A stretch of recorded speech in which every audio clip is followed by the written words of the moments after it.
लिए सब्सक्राइब करें T news, खबर हर कीमत पर।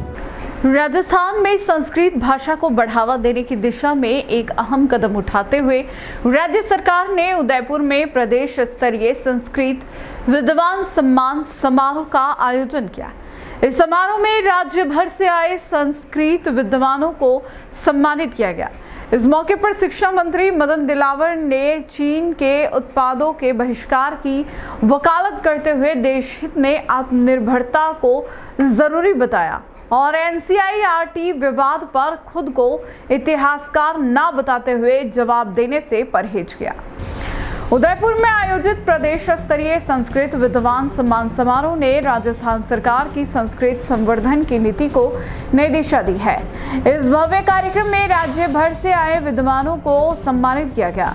कार्यक्रम के माध्यम से न केवल संस्कृत भाषा की प्रतिष्ठा को बल मिला, बल्कि विद्वानों को सार्वजनिक रूप से सम्मानित करने की यह पहल में संस्कृत के प्रति जागरूकता और आदर भाव को भी बढ़ावा देती है। कार्यक्रम के बाद मीडिया से बातचीत समाज करते हुए शिक्षा मंत्री मदन दिलावर ने कहा कि पहले इस प्रकार के आयोजन केवल जयपुर में होते थे, लेकिन अब सरकार ने निर्णय लिया है कि हर संभाग में ऐसे समारोह होंगे। पिछली बार यह आयोजन कोटा में हुआ था, इस बार उदयपुर में हुआ है और अगली बार किसी अन्य संभाग में किया जाएगा। वहीं चीन के उत्पादों के बहिष्कार को लेकर पूछे गए सवाल पर मंत्री ने दो टूक कहा कि जब चीन हमारे दुश्मनों को समर्थन देता है तब हमें यह सोचना चाहिए कि हम उससे सामान खरीद कर किसे मजबूत कर रहे हैं।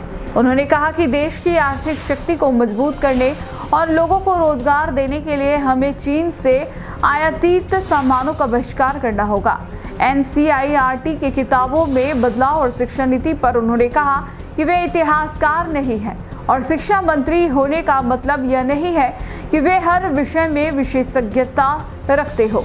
ऐसे सवालों का जवाब संबंधित विशेषज्ञ ही दे सकते हैं।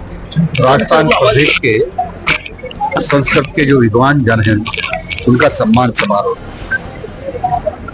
और मैं बधाई देता हूं हमारे अधिकारियों को।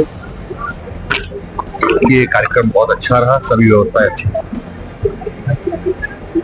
सर, उदयपुर में पहली बार आयोजित हुआ है, ये 2 बार हो गया। क्या रहेगा? क्या है कि सामान्यतया ये प्रदेश स्तरीय है, इसलिए जयपुर में हुआ करता था। मैंने निश्चित किया है कि सभी संभागों पर एक वर्ष करके सभी संभागों पर करें। तो पिछली बार हमने कोटा में किया था, इस बार यहाँ किया है, अगली बार कहीं दूसरे संभाग में करें। जी, संस्कृत शिक्षा और शिक्षा विभाग को लेकर भी कई सारी जो है वो असमानता है। शिक्षक को हमसे कई ऐसी चीजें हैं, किस तरह से उनको भी लाभ मिले संस्कृत। कई ऐसी चीजें क्या है आप बताइए मुझे, तो समझ में नहीं आता क्या है ऐसी चीजें। हम ये सच है कि संस्कृत हमारे लिए प्राथमिकता का विषय है, क्योंकि ये हमारी अनादिकाल की भाषा है, वेद वाणी है, देव वाणी है। गोविंद सिंह चौटाला ने कहा कि जो हादसा हुआ झाड़ावाली में, उसके बाद में जिस तरह से स्कूलों के खस्ता हाल है, कहीं ना कहीं उसके लिए सिस्टम पूरी तरह से दोष है। अभी संस्कृत विद्वजनों का कार्यक्रम है, इस विषय पर बात करें तो अच्छा रहेगा। भौतिक रूप से बीमार बताया सर आपने, कल जो आपने एक आदेश दिया था विदेशी वस्तु।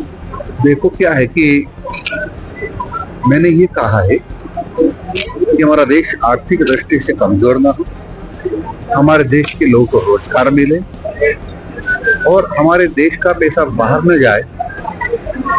आपने देखा अब की बार जो ऑपरेशन सिंदूर हुआ और जो युद्ध प्रारंभ हुआ उसमें चाइना ने पीछे से पाकिस्तान को सहयोग किया है और हम सब लोग चाइना का बहुत सामान खरीदते जाने अनजाने, और हिंदुस्तान बहुत बड़ा मार्केट है चाइना के लिए। यानी दूसरी भाषा में कहूँ तो हम ही समृद्ध कर रहे हैं। यदि हम समृद्ध करेंगे तो हमारे देश को नुकसान होगा। इसलिए हमारे देश के दुश्मनों के सहयोगों को हमको किसी भी कीमत पर सहयोग नहीं करना चाहिए। दूसरा, हमारे देश को आर्थिक दृष्टि से समृद्ध करना चाहिए, हमारे देश के लोगों को रोजगार मिलना चाहिए। अमेरिका की तरफ अमेरिका की तरफ आदमी का रेट लगा सकता है कि सामान तो वहीं से आ रहा है। देखो, ये मेरा विषय नहीं है। आप सक्षम अधिकारी, सक्षम लोगों से बात कर। अपने विद्वजनों का सम्मान समारोह करता है।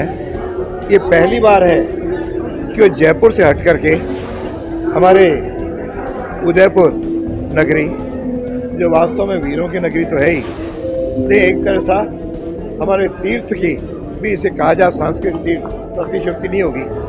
वहाँ पे आज विद्वजनों का सम्मान समारोह हुआ, जिसमें लगभग 40 विद्वानों का और 20-22 अलग अलग स्कूलों के, कॉलेजों के विद्वानों का सम्मान समारोह हुआ। और इस सम्मान समारोह में लगातार संस्कृत भाषा, जो केवल पुरोहितों की भाषा नहीं है, ये हम सब के लिए देववाणी भी है और विज्ञान वाणी भी है, जिसको ध्यान में रखते हुए इसका प्रचार प्रसार पर्याप्त हो रहा है। और यह संस्कृत भाषा सारी भाषाओं की जननी भी है। अतः इस भाषा में लोगों का मिठास भी है, प्रेरणा भी है। उन भाषा के सम्मान समारोह हुआ है, मैं सभी विद्वजनों को अपनी ओर से बधाई भी देता हूँ और शुभकामनाएं भी देता हूँ। यह भाषा हमें आगे बढ़ती रहे और सनातन संस्कृति का वाहक बनते हुए मोदी जी जो इस भारत को विश्व गुरु के स्थान पर ले जाना क्या प्रयास कर रहे हैं, उसमें इस भाषा भी हमारी प्रेरणा की भाषा बनेगी, ऐसा मैं अपेक्षा करता हूँ। और सारे विद्वजनों से और आम जन से भी आग्रह करूँगा कि यह कैरियर मेकर भी भाषा है।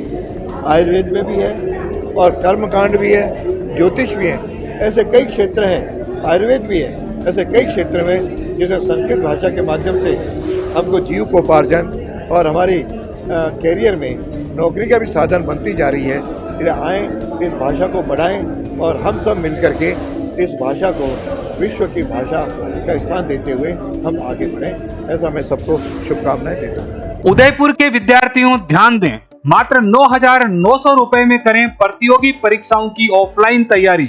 जी हाँ, जीकेएस एकेडमी उदयपुर के सफलतम 11 वर्ष पूर्ण होने के उपलक्ष्य में 6 अगस्त से 20 अगस्त 2025 तक सभी ऑफलाइन बैचेज पर भारी छूट मिल रही है। अगर आप किसी भी बैच में एडमिशन लेते हैं तो आपकी फीस रहेगी मात्र 9,900 रुपए। लेकिन ध्यान दें, अगर आप एसआई या आरएस के बैच में एडमिशन लेते हैं तो आपको फीस में 50% की छूट मिलेगी। तो इंतजार किस बात का, स्क्रीन पर दिए गए नंबर पर कॉल करें और अपना एडमिशन सुनिश्चित करें। ऑफिस विजिट करने के लिए पधारें, सेक्टर 4 स्वागत वाटिका के सामने, जीकेएस एकेडमी उदयपुर।